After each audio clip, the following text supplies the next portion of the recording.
Здравейте, приятели! Днес ще ви представя 5 забравени традиционни български ястия. Тези ястия са били популярни в миналото, но днес са почти забравени. Ще ви покажа как да ги приготвите и ще ви разкажа малко за тяхната история. Надявам се, че ще ви харесат. Ако имате някакви въпроси, не се колебайте да ги зададете в коментарите. И не забравяйте да се абонирате за канала ми, за да не пропуснете следващите ни видеа. Ако видеото ви е харесало, натиснете по един палец. Също така очаквам долу в коментарите да запишете кое ястие най-много ви хареса и това с повечето коментари ще го сготвим и ще направим клип. Ако искате да видите още от нашите интересни видеа, посетете канала. Тя е вид солен кекс, чиято каша традиционно се забърква само от вода, брашно, прас и магданоз. Тя води началото си от бедните години в Петричкия регион.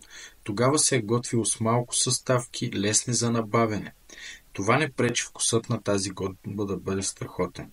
Аз лично съм опитвал тази гозба и мога да кажа, че надхвърли очакванията ми.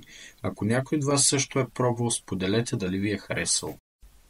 Тази изключително ароматна и засищаща супа е характерна за почти цяла България. Рецептата леко се различава в различните краища на страната. На която и да се спрете, може да сте сигурни, че учената супа е наслада за сетивата. Тази семпла гозба се отличава с приятен и мек вкус. Бързо утолява глада. Спомням си, когато бях дете, баба ми я приготвяше и ми беше една от любимите супи. От тогава изминаха 20 години. И дори бях забравил, но определено знам какво ще сготвя за вечер.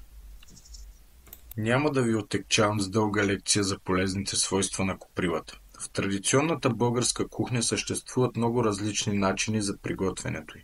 Дали ще изберете да зарадвате близките си с обикновена копривена супа с ориз или копривена каша, няма значение.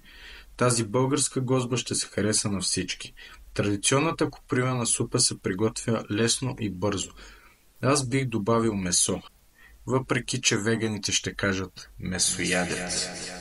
Лучникът е универсална гозба, подходяща за закуска, обяд и за вечеря. Може да замести дори хляба на трапезата. Традиционният троянски лучник се приготвя с прас лук, накълцани орехи и зелени подправки. Разбира се, праза може да се замести с кромит лук или да се направи комбинация от прас и кромит.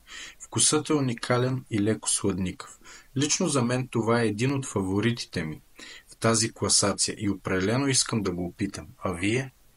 Ето го и ястие топ 1 в нашата класация – буранята.